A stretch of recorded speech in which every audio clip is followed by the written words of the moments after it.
हमने बलूचिस्तान का केस लड़ा और बलूचिस्तान के ये तमाम मसाइल वहां पर उठाए, जिसकी बदौलत बलूचिस्तान को जनाबे वाला एक रिलीफ जो मिला वो आर्टिकल 172 की शक्ल में मिला, जो कॉन्स्टिट्यूशन के अंदर है। Let me read it for you. कहां गया 172 आर्टिकल, वो जरा पढ़ लूं ताकि जनाबे हमारे लीडर ऑफ द हाउस को, हमारे मिनिस्टर साहब हैं, जब एनएफसी की डिस्कशंस के लिए जाएंगे या ग्वादर सेंडक या रेकोदेक पे जब बातचीत होगी। ये है बाब 3, उर्दू में पढ़ रहा हूं आसानी के लिए। जायदाद, मुआहदात, जिम्मेदारियां और मुकदमात।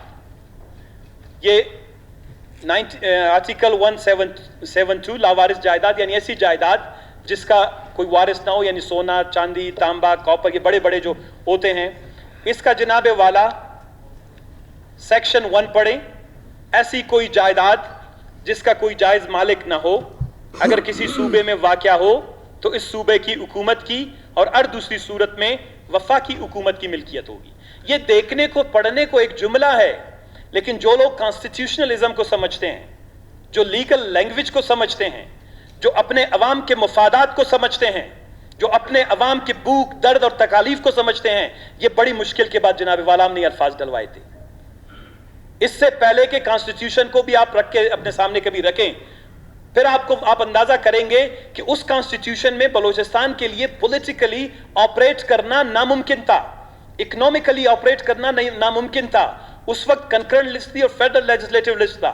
अभी वो कंकरेंट लिस्ट कंप्लीटली खत्म हो गया है, सूबों का लिस्ट बन गया है। उसके ऊपर जिन हक के आकमियत की हमने हमेशा बात की है, उस हक के आकमियत के मुतालबे की बदौलत हमें जनाबे वाला ये कॉन्स्टिट्यूशनल अमेंडमेंट्स हमने डलवाए कि ताकि बलूचिस्तान की जो रिसोर्सेज हैं उसमें लिखा गया है वाज़ेह तौर पर उस सूबे की हुकूमत की मिल्कियत होंगी। दूसरा सब सेक्शन है इसका, तमाम अराजियात, मादनियात और दूसरी कीमती अशिया जो पाकिस्तान के बर्र आज़मी किनारे आब के अंदर या पाकिस्तान के इलाकाई समंदर के अंदर नीचे हों, वक्फाकी हुकूमत के मिल्कियत होंगे।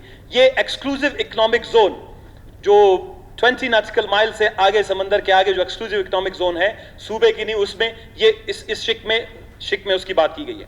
लेकिन तीसरा शिक बहुत ही इंपॉर्टेंट है आर्टिकल 172 का। मौजूदा पाबंदियों और वजूब के मुताबिक सूबे के अंदर मादनी तेल और कुदरती गैस या इलाकाई समंदर से मुअल्लिक हो उस सूबे और वफाक की मुश्तरका और मसावी तौर पर तफीज कर दिए जाएंगे। इसी तरह आर्टिकल 173, तो ये तमाम आर्टिकल्स जब 2010 के 18th अमेंडमेंट के बाद कॉन्स्टिट्यूशन में आए, उस दिन के बाद जितनी भी असम्बलियां अंदर गुजरी, बदकिस्मती से किसी ने भी इन अल्फाज को क्या कहते हैं कि हकीकत में तब्दील करने के लिए, to translate these words into reality, कि ये अल्फाज बलूचिस्तान के लोगों में जिंदगी में बेहतरी लाते, अनफॉर्चुनेटली इन पे ना कोई डिबेट किया गया, ना किसी सेक्रेटरी ना किसी महकमे ने कहा कि जनाबे वाला अब ये मुआहदे रिवाइज हो सकते हैं, क्योंकि कॉन्स्टिट्यूशन में अब हमारा उनके साथ रहन सहन, तरीक़ेकार, ताल्लुकात और हमारे इख्तियारात का जो तनासुब है वो तब्दील हो गया है। आप जब कॉन्स्टिट्यूशन रिव्यू करते हैं, कॉन्स्टिट्यूशन में अमेंडमेंट डलवाते हैं, this is not just for the sake of the constitutional review या constitutional amendment, this is something आप जानते हैं कि हम ऑपरेट नहीं कर सकते थे। तो जनाबे वाला इसकी रूह से क्या हुआ, ये 2010 का कॉन्स्टिट्यूशन में क्लियर कट, और 2017 में 2017 में एक अडेंडम, इससे पहले 2013 में 2012 में एक अडेंडम जारी किया गया, और वो अडेंडम ये था कि जनाबे वाला ये अडेंडम 2017 में जरा दिखाऊंगा आपको, 2001, ये बहुत इंपॉर्टेंट है ताकि हमारे दोस्तों के लिए वो 2011, ये 2011 की एग्रीमेंट्स की कुछ शिकें मैं पढ़ूंगा ताकि जब आप सेंडक वालों के साथ मुआहदे में बैठेंगे तो आपको पता चल जाए कि हमारे साथ कितना बड़ा दिन दहाड़े धोखाधड़ी हुई है। इतने पढ़े लिखे लोग हमारे सेक्रेटरीट में बैठे हैं, उनके और हमारे साबिका हुकूमतों के काबिल लायक फाहिम दोस्तों के होने के बावजूद। This agreement for extension of the term of the lease contract of Sendak Copper Gold project, here and after referred to as the agreement, is made in Beijing. 2011 को मई 18 को बीजिंग में एक मुआहदा साइन हुआ। इस मुआहदे के तहत Sendak Metals Limited a company registered under the law of Pakistan having its registered office at 73A Street, Jinnah Town, Quetta, blah blah blah. इसमें एक आखिरी है, ये मैं जरा पढ़ के सुनाऊंगा. इसमें ये है कि जो लीज इन्होंने, the term of the lease contract is scheduled to expire in October 2012. The lease has given a written notice to lessor जो lease till the economic reserves are exhausted, whichever occurs later.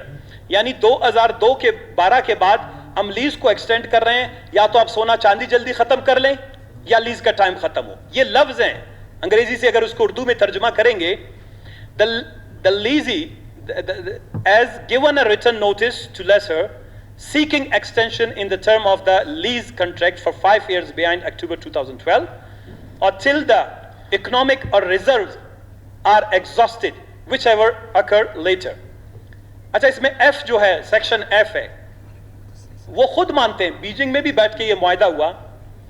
As per आगाज हकूक Balochistan package agreed to between the government of Pakistan and the government of Balochistan, the ownership of the Sandak project, ownership milkiyat ko kehte hain, the ownership of the Sandak project would get transferred to government of Balochistan after the expiry of existing term of the lease contract, jaisa ke i.e. after October 2012, in accordance with the decision of Cabinet Committee on Agaz-e-Haqooq Balochistan package dated 16 December 2009.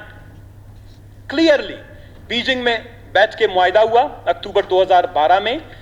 हुकूमत बलोचिस्तान को उन्होंने कहा कि 2012 के बाद जो कुछ भी होगा, 13 के इस मुआहदे के बाद जो 2015-17 में ख़त्म होगा, उसके बाद जो भी है वो सब कुछ बलोचिस्तान को मुंतकिल किया जाएगा. ये उसकी मुआहदे की कापी है, अगर किसी के पास नहीं है वो मैं दे दूंगा. इसके आर्टिकल 6 में क्लियरली ये कहा गया. अब देखें, जो डे लाइट रॉबरी का लफ्ज यानी दिन दहाड़े चोरी का लफ्ज मैंने इस्तेमाल किया जनाबे वाला, इट्स वेरी टेक्निकल. होता क्या है, सेंडक से गुज़िश्ता 15 साल से या 16 साल से इकोनॉमिकली, इन्वायरमेंटली दुनिया के अंदर कानून है, आप 12 से 14 घंटे से ज्यादा माइनिंग नहीं कर सकते. आप रात को माइनिंग नहीं करेंगे, क्योंकि सेंडक का जो लाइफ स्पैन था या उसकी उम्र, वो ये बताई गई थी कि जी कोई 450 मिलियन टन से ज्यादा है और ये कोई चलेगा 20 साल तक. लेकिन अगर आप किसी को बिठाते हैं जिसका इतना बड़ा खाने की उसकी ताकत ज्यादा हो, हैसियत ज्यादा हो, पेट बड़ा हो, मैंने पेट का लफ्ज़ इस्तेमाल नहीं किया, उनका मुनासिब नहीं, तो अगर जिसका पेट बड़ा हो तो वो तो अगर सारा दिन बैठता रहे तो वो 12 रोटियां 14 रोटियां तो वो 1 घंटे में खत्म कर लेगा. तो इन्होंने क्या किया जनाबे वाला, वो इन्वायरमेंटल जो लॉज थे, रूल्स थे, जो इकोनॉमिक रूल्स थे, जो एग्रीमेंट थे, उन सब को इन्होंने पामाल करते हुए उन्होंने 24 घंटे वहां पर माइनिंग की. 24 घंटे माइनिंग की, और इसका सबूत सेंदक के आपको किसी भी फर्द के पास जाएं वो आपको इसका सबूत दे देगा. तो उन्होंने क्या किया कि ये, इसकी वजह एक ये थी क्योंकि जितने भी मुआहदात हुए थे उसमें रिफाइनरी का जिक्र था. अब रिफाइनरी क्यों जरूरी है जनाबे वाला, आप मेरे घर में आते हैं, आप बेलचे से जो भी है, मिट्टी है, सोना है, चांदी है, आप बोरी में भर के ले जाते हैं. मैं कहता हूं थोड़ी देर रुकें, जरा देखते हैं इसमें मेरा कोई माल, मेरा मवाद, मेरा सोना, मेरा चांदी, मेरा तांबा किस मिकदार में है, क्योंकि आपको जो पैसे और रॉयल्टी मिलते हैं वो उस मिकदार पे मिलना है बाद में, कि कॉपर की कितनी मिकदार थी, इसमें सोना कितना था, इसमें चांदी कितना था, इसमें और जो रेयर अर्थ मिनरल्स हैं, जो भी दुनिया के रेयर अर्थ मिनरल्स यानी वो बहुत कम पैदा होने वाले मादनियात जो दुनिया में हैं, जिनसे सैटेलाइट जहाजें बनती हैं, जिनको सैटेलाइट्स पे लिया जाया जाता है, फ़ोन में इस्तेमाल, मोबाइल बड़े महंगे फ़ोनों में इस्तेमाल होता है, वायरलेस सिस्टम में होता है, सैटेलाइट्स में हो जाते हैं, इस तरह के जो इक्विपमेंट्स हैं उसमें इस्तेमाल होते हैं. तो इनको पता था कि बलूचिस्तान में सारे अंधे हैं, नाबीना हैं, कोई इनको अपने मफादात का कोई इलम ही नहीं है. ट्रकें भर भर के एक्सक्लूसिव जोन है, यहाँ से भर भर के ले जाएं, 24 घंटे माइनिंग करें. और जनाब वाला इन्होंने रिफाइनरी नहीं लगाई. जब वहाँ ले जाते हैं, जब वो कंसंट्रेशन है जिसको वो जमा करते हैं, वो ब्लॉक बनाते हैं, वो ब्लॉक को वहाँ पर रिफाइनरी में फिर ये अलग करते हैं, सोने को अलग, चांदी को अलग, तांबे को अलग, रेयर अर्थ मिनरल्स को अलग. उसमें ऐसे मिनरल्स भी, बार बार मैं कह रहा हूँ कि सोने से भी महंगा है. सोना इतनी बड़ी चीज़ नहीं है. इंटरनेशनल मार्केट में सोने की वैल्यू 1 किलोग्राम की $40,000 है, $47,000 है, यानी 50 लाख. लेकिन एक ऐसा रेयर अर्थ मिनरल वहां पे पाया जाता है जिसकी इंटरनेशनल वैल्यू 3.5 करोड़ रुपए 1 किलोग्राम की. تو ہوا یہ جناب والا, اس کے تحت, اس معاہدے کے تحت انہوں نے ریفائنری بھی نہیں لگایا. جب یہ 2012 کا 11 کا معاہدہ تھا تو 2017 میں, اور اس پہ دستخط کس کے ہیں جناب والا, میں یہ بیجنگ میں معاہدہ ہوا. آپ یقین نہیں جانیے گا کہ اس معاہدے میں یہ دستخط شاید آپ کو نظر آ رہے ہوں گے. اس میں حکومت بلوچستان کا ایک بھی نمائندہ نہیں ہے. مسٹر شین انگ, in the presence of witness اسیب بن زیل, تھرڈ سیکرٹری ہے وہاں کا, زو جیان یو, اور کوئی محمد رازق صاحب ایس ایم ایل کے جو ایم ڈی ہیں. ایس ایم ایل ہماری کمپنی نہیں ہے. تو آپ کو یہ علم ہونا چاہیے گورنمنٹ آف بلوچستان کا نہ کوئی سیکرٹری نہ کوئی بلوچستان کا کوئی اور نمائندہ اس میں شامل ہوا. اب آئیے جناب والا آگے کیا ہوتا ہے. قصہ اس میں بڑا انٹرسٹنگ ہے کہ یہ سارے معاہدات کو ہونے تو یہ چاہیے تھے, چلو آغاز حقوق بلوچستان کا ذکر ہے, خود معاہدے میں ہے کہ جی ہم آپ کو واپس دے دیں گے, معاہدہ ختم ہو جائے, ہم ریفائنری لگائیں گے. اس سب کے باوجود اکتوبر 2017 کو خاموشی سے ایک سیکرٹری گورنمنٹ آف بلوچستان کا, وہ اٹھ کے اسلام آباد میں جاتا ہے, کانسٹیٹیوشن کے آرٹیکل 172 کو وائلیٹ کرتا ہے. اس ٹرمز اور ایگریمنٹ کو جو 2011 میں ہوا تھا, یہ اس ایگریمنٹ کو وائلیٹ کرتا ہے. اور جناب والا وہ یہ نیا معاہدہ سائن کرتے ہیں 2017 میں, 2017 میں. اب یہ ذرا معاہدے کی کاپی میرے پاس پڑی ہے جناب والا. اب یہ جو 2017 میں یہ معاہدہ کیا انہوں نے, اس میں نہ تو ایک چیز کا بھی ذکر نہیں ہے کہ جی پرانے معاہدے کے تحت آپ نے یہ اپنی جو ہے ریکوائرمنٹس پوری کی اور یہ نہیں کی, تو لہٰذا ہم آپ کو دے رہے ہیں کیونکہ آپ بڑے اچھے آدمی ہو, آپ نے میری زمین کا خیال رکھا, سونے کا, چاندی کا, میرے علاقے میں ملازمتیں دی, آپ نے چاغی میں یونیورسٹی کھولے, آپ نے چاغی میں پولی ٹیکنیک کھولے, آپ نے چاغی سے 2-4-10 ہزار بلوچستان کے نوجوانوں کو جو ہے وہ بیرون ملک پڑھائی کے لیے لے گئے. کوئی ایسی بات نہیں, کوئی ذکر نہیں, کوئی نہیں. اور اس کے بعد جناب والا اکتوبر 2017 میں آپ کو خدا خیر دے, let me read that for you. کہاں گیا, یہ ہے اس کی کاپی جناب والا. تو 2000 till October 2022, 2017 October, lease contract extended till 31st October 2022. یعنی اب 2022 تک, ہماری اس حکومت کے الیکشن کے آنے سے کوئی 5-6 مہینے پہلے 2022 تک یہ معاہدہ اب جو ہے, یہ سندک کا جو ہے یہ لیز ایکسٹینڈ کیا گیا ہے. اور اس میں گورنمنٹ آف بلوچستان اونر نہیں ہے. یہ جو صبح سے میں اس قرارداد کی تمید باندھ رہا ہوں, جناب اسد صاحب اور سلیم جان اگر آپ کی توجہ ہو, یہ جو تمید میں صبح سے باندھ رہا ہوں کہ 172 کے تحت اگر کوئی بھی معاہدہ ہوگا ہم مالک کی حیثیت سے دستخط کریں گے, گواہ کی حیثیت سے نہیں. اور بدقسمتی سے گورنمنٹ آف بلوچستان کا سیکرٹری اسلام آباد میں بیٹھ کے مائنز اینڈ منرلز کا اکتوبر 2017 میں ایک گواہ کی حیثیت سے دستخط کر رہا ہے. اتنے انسٹرومنٹس, اتنے کانسٹیٹیوشنل گارنٹیز, اتنے وعدے وعید کے بعد بھی آپ 2017 میں جو ہے آپ جاتے ہیں گواہ کی حیثیت سے دستخط کرتے ہیں. جناب والا وقت کی کمی ہے, میرے دوسرے دوست اس پہ بات کریں گے. میں اکنومیکل اس کا بتانا چاہ رہا تھا کہ گوادر کی وجہ سے. ثنا صاحب آپ کا وقت پورا ہو چکا ہے, کنکلیوڈ کریں مہربانی. میں بالکل سر, میں اس میں تھوڑی دیر میں بعد میں بھی کچھ اور بات کروں گا. صرف میں آپ کو ایک بات بتانا چاہتا ہوں اس میں سر, میں اس کے اکنامک سداد صاحب کہنے کا مقصد یہ تھا, یہ تو میں نے آپ کو اس کا میں نے کانسٹیٹیوشنل, لیگل اور اس کے جو بھی نیشنل اور انٹرنیشنل معاملات تھے بتا دیے. ایک بہت بڑا اسپیکٹ اس کا رہتا ہے وہ استحصال کا, کتنا پیسہ کمایا گیا, کتنا لے جایا گیا, کتنے کا سونا بیچا گیا, کتنے کا اسکریپ, کیسے یہ سارا آپریٹ ہو رہا ہے دنیا کے اندر.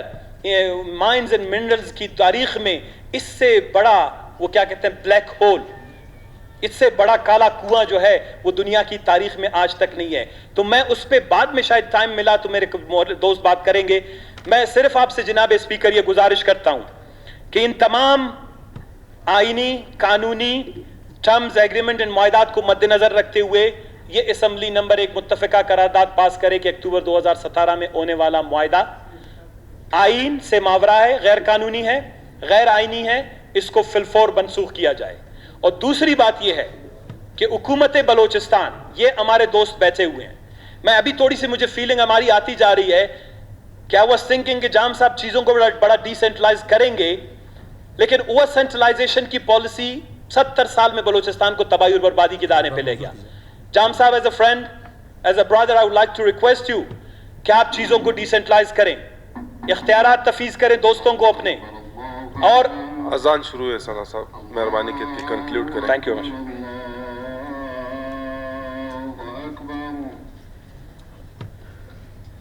أشهد أن لا إله إلا الله أشهد أن لا إله إلا الله أشهد أن محمد رسول الله أشهد أن محمد رسول الله حي على الصلاة حي على الصلاة حي على الفلاح حي على الفلاح.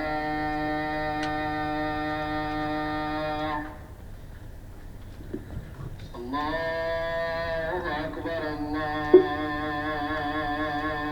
أكبر لا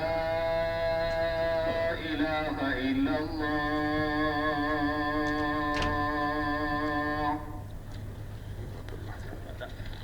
میں سر اس کو کنکلوڈ کر دوں مہربانی. تو میرا آخر میں میری استدعا یہی ہے اس ہاؤس سے، آپ کے توسط سے، اپوزیشن اور حکومتی اراکین سے، کہ اس قرارداد کو بہت سختی کے ساتھ لیکن پیار اور محبت کے الفاظ میں اس کو یہاں سے منظور کر کے اس پہ ایک کمیٹی بٹھائی جائے. جو سندک کے معاملات، اس میں کچھ فائنینشیل اسکیمز ہوئے ہیں، اس کا پیسہ گم گیا ہے، پیسہ بینکوں میں پڑا ہے، CSR کارپوریٹ سوشل رسپانسبلٹی کے مد میں وہاں پہ شاغی کے ان غریب انسانوں پر کوئی 36 ارب روپے سے زیادہ لگنا چاہیے تھا، وہاں 36 کروڑ روپے بھی نہیں لگے. اس سب کا حساب کتاب کرنے کے لیے this is very important to form a committee. اس ہاؤس کی ایک کمیٹی بنانی چاہیے اور اس میں دونوں طرف سے اراکین ہوں جو اس کے تمام معاملات کو لیگل، کانسٹیٹیوشنل، فائنینشیل میٹرز کو دیکھے اور یہ قرارداد پاس کر کے ہم وفاقی حکومت کے پاس بحیثیت ایک گروپ کے، بحیثیت اس بلوچستان اسمبلی کے نمائندے کے جائیں اور ان سے یہ کہیں کہ جی یہ ہماری ملکیت ہے اور یہ کانسٹیٹیوشن اس کی ہمیں اجازت دیتا ہے، لہٰذا آپ ہمیں گواہ کی حیثیت سے مجبور نہ کریں بلکہ ہمیں مالک کی حیثیت سے یہ فیصلے کرنے دیں کہ ہم اپنے سونا، چاندی، تانبا، کیونکہ آج کل ریکو دک کا ذکر کافی چل رہا ہے. اگر آپ یہ پریسیڈنس آپ نے آج نہیں بنایا، آج اس ہاؤس نے اتحاد اور اتفاق کا اظہار نہیں کیا، تو مجھے ڈر یہ ہے جناب والا کہ ہماری جو یہ سونے اور چاندی کی دولت ہے، یہ کوڑیوں کے دام دوسرے ہم سے لیتا جائیں گے.